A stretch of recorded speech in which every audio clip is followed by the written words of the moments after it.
అంటే స్వామివారు ప్రకటితమైనటువంటి అన్ని క్షేత్రాలు మీరు దర్శించారండి? అలా లేదండి. ఎందుకనంటే స్వామి ఇందుగలడు అందులేడని సందేహము వలదు చక్రి సర్వోపగతుండు. అదొక సమస్య ఉన్నదండి ఈ రోజుల్లో. కానీ అది కూడా హ్మ్. సమస్యగానే భావన చేస్తాను. అంటే మీరు మాహూరుగడ్డ వెళ్ళినప్పుడు పొందినటువంటి అనుభూతి ఏదైతే ఉందో, మరి మిగతా క్షేత్రాల్లో కూడా ఉంటాయి. ఆ పొందాలిగా అనుభూతి. ఆ పొందాలి అన్నప్పుడు హ్మ్. స్వామి పిలవటం వేరు, హ్మ్. జిజ్ఞాస అనేది ఉంటుందండి. హ్మ్. జిజ్ఞాస అదే పనిగా అయిపోయింది చాలామంది. అవును. ఎందుకు చెప్తున్నాను ఈ మాట అంటే 60, 70 సంవత్సరాలు ఉన్న వ్యక్తి, హ్మ్. దత్త సాధనలో ఉన్నటువంటి వ్యక్తి శరీరం సహకరించకపోయినా అటు పరిగెడతాను, ఇటు పరిగెత్తాను అనంటే ఇబ్బంది. అది జరిగే పద్ధతి కాదు. ఎందుకనంటే నీ 70 సంవత్సరాలని బట్టి హ్మ్. పరమాత్మ నీకు దత్తుడు ఆదేశించినటువంటి హ్మ్. పనేమిటి అంటే నీది వానప్రస్థం. హ్మ్. ఒక చోట కూర్చో. ఏదో అడవులకే వెళ్ళక్కర్లేదు. ఇంట్లో కూర్చో. నీకుండేటువంటి అనుభవం చేత, హ్మ్. నీకు పరమాత్మ ఇచ్చేటువంటి జ్ఞాన సంపద చేత మోక్షాన్ని ఎట్లా పొందాలని నువ్వు ఇంట్లో కూర్చొని హ్మ్. నువ్వు గ్రంథస్థం చేయి హ్మ్. కావాలంటే. నీ యొక్క అనుభవాన్నంతా గ్రంథస్థం చేసి 10 మందికి అందించు. నిత్యం తపస్సు చేయి. హ్మ్. తద్వారా నీకేమిటంటే వైరాగ్య భావం కలిగి సన్యాసాన్ని పొందుతావు. హ్మ్. అంటే సన్యాసం అంటే ఎర్రబట్టలే కట్టక్కర్లేదు. హ్మ్. ఈ జీవితంలో నీదేది కాదో అది నీది కాదు. ఆ! నీదేదో అది నీదికే వస్తుందనేదే సన్యాసం. ఆ! అది గృహస్థాశ్రమంలో ఉన్నా, వానప్రస్థంలో ఉన్నా, సన్యాసంలో ఉన్నా జరిగేదదే. హ్మ్. నీదేదైతే నీ దగ్గరికి వస్తుంది. నీది కానిది ఎప్పుడూ నీ దగ్గర రాదు అనే భావన ఎప్పుడైతే బలంగా ఉంటుందో అదే సన్యాసం. అదే గృహస్థాశ్రమ ధర్మంలో ఉన్నవాడు తిరగచ్చు. హ్మ్. ఇప్పుడు నేను గృహస్థాశ్రమ ధర్మంలో ఉన్నాను. నాకు తపన ఉంటుంది. ఏదో గ్రంథంలో చదువుతా. ఆ! బదరికాశ్రమంలో సరస్వతీ నదీ తీరాన హ్మ్. వ్యాస భగవానుడు కూర్చొని హ్మ్. తను అష్టాదశ పురాణాలను ప్రారంభించాడు. హ్మ్. కింద గణపతి తన యొక్క ఘంటంతో హ్మ్. ఆపకుండా రాస్తూ ఉన్నాడు అని ఏదో చదువుతాను. ఓహో! బదరికా క్షేత్రం ఉన్నదా? హ్మ్. ఫలానా చోట వ్యాస గుహ ఉన్నదా? హ్మ్. ఫలానా చోట వినాయకుడు కూర్చొని రాశాడా? హ్మ్. సరస్వతీ నది ప్రవహిస్తూ ఉంటే అక్కడికొచ్చి హ్మ్. ఆ శబ్దాన్ని ఆపిందా? చూడాలి హ్మ్. తపన. హ్మ్. ప్రత్యక్షానుభవాన్ని పొందాలని నేను తిరగచ్చు. హ్మ్. ఎప్పటిదాకా? గృహస్థాశ్రమంలో హ్మ్. ఓపికున్న దాకా. పిల్లల బాధ్యతల్ని, పెద్దవాళ్ళ బాధ్యతల్ని చూసుకుంటూ. హ్మ్. అంతేగాని తల్లిదండ్రులని ఓల్డ్ ఏజ్ హోముల్లోకి తోలేసి, హ్మ్. పిల్లల్ని హాస్టల్‌లో పడేసి చిన్న చిన్న పిల్లల్ని, హ్మ్. నాకు దేవుడు కావాలని అటు ఇటు పరిగితే ధర్మమా అండి ఇది? హ్మ్.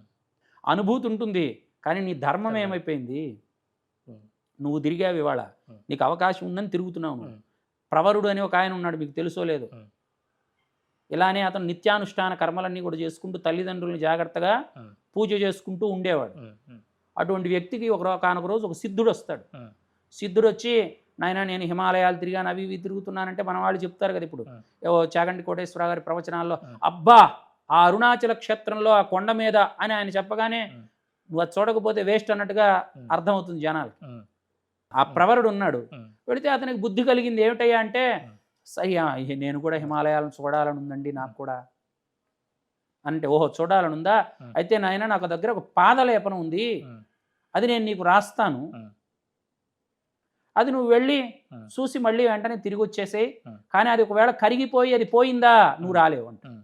అయ్యో! ఎంతండి ఊరికే అట్లా హిమాలయ సందర్శనం చేసి వచ్చేస్తానని హ్మ్. పాదలేపనం చేస్తాడు. హ్మ్. అక్కడికి వెళ్ళి ఇక అక్కడ శ్లోకాలు మీకు తెలియందేముంది. హ్మ్. అవన్నీ చూస్తాడు. హ్మ్. చూసిన తర్వాత ఈలోపు ఆ మనసుకి పాదలేపనం కరిగిపోతుంది. హ్మ్. తిరిగి రావాలి. హ్మ్. తల్లిదండ్రులని పూజ చేయాలి. బ్రహ్మయజ్ఞ, పితృయజ్ఞ, ఆ! దేవయజ్ఞ, మనుష్యయజ్ఞ ఆది కార్యక్రమాలన్నీ ఆగిపోయినాయి. హ్మ్. నిత్యానుష్ఠాన కర్మ నశించిపోయింది. హ్మ్. మరి అప్పుడేమిటి పరిస్థితి? ఆ! అందుకే పెద్దవాళ్ళు ఏం చెప్పారు, బ్రహ్మచారిగా ఉన్నప్పుడు నీ ఇష్టం. ఆ! నువ్వు ఎప్పుడు తిరగాలో తెలుసా అసలు నీకు? హ్మ్. బ్రహ్మచారిగా ఉన్నప్పుడు తిరగాలి. హ్మ్. ఎలా తిరగాలో తెలుసా? హ్మ్. 18 సంవత్సరాలు గురు ఆశ్రమంలో గురువంతా విద్యనంతా కూడా నీకు సంపూర్ణంగా చెప్పి, "అబ్బాయ్! హ్మ్. నా దగ్గర ఏదైతే విద్య ఉన్నదో దాన్ని సమాప్తం చేశాను నీకు. ఇక నుంచి నువ్వు కొత్త విద్యలో నీకు ఇంట్రెస్ట్‌ని బట్టి హ్మ్. నువ్వు కొత్త విద్య నేర్చుకోవాలనుకుంటే పర్యటించు భారతదేశం అంతా. హ్మ్. పర్యటించి నీ చక్కగా ఎక్కడ విద్య లభిస్తే అక్కడికి వెళ్ళమంటే" హ్మ్. అప్పుడు కొంత తిరుగుతాడు. హ్మ్.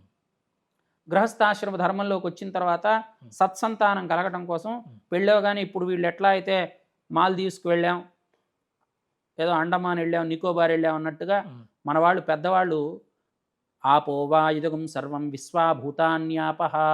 మంచి సంతానం కలగాలి అనంటే హ్మ్. అది వరుణుడి దేవుడి యొక్క అనుగ్రహం వల్లనే కలుగుతుంది. హ్మ్. ఆ వరుణుడు ప్రతి ఒక్క నదీ జలాల్లో ఉంటారు కాబట్టి హ్మ్. తీర్థయాత్రలకు వెళ్ళండి అని హ్మ్. ఆ ముసలమ్మ వెంట పెట్టుకుని భార్యాభర్తలను తీర్థయాత్రలకు తీసుకువెళ్ళేది. హ్మ్.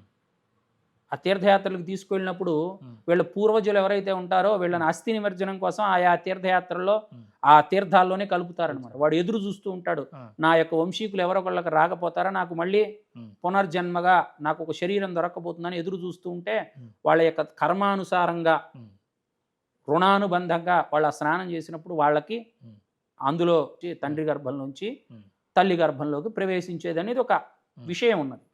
కాబట్టి అట్లా తీర్థయాత్రలు చేయొచ్చు. అట్లా కాకుండా బాధ్యతలన్నీ వచ్చిన తర్వాత తల్లిదండ్రులను చూసుకోకుండా పిల్లల్ని చూసుకోకుండా తిరగటమే ఒక ప్రధాన ధ్యేయంగా పెట్టుకొని నేను అటు వెళ్తాను, నేను ఇటు వెళ్తాను, నేను ఇక్కడికి వెళ్తాను అనేది మంచి పద్ధతి కాదు. అందుకనండి ప్రతి ఒక్క విషయంలో పరమాత్మ యొక్క ఆరాధన అనేది ధర్మ ప్రతిష్టాపనార్థాయ సంభవామి యుగే యుగే. ఈ మూల విషయాన్ని ఎప్పుడూ మర్చిపోకూడదు. సనాతన ధర్మం సనాతన ధర్మం అని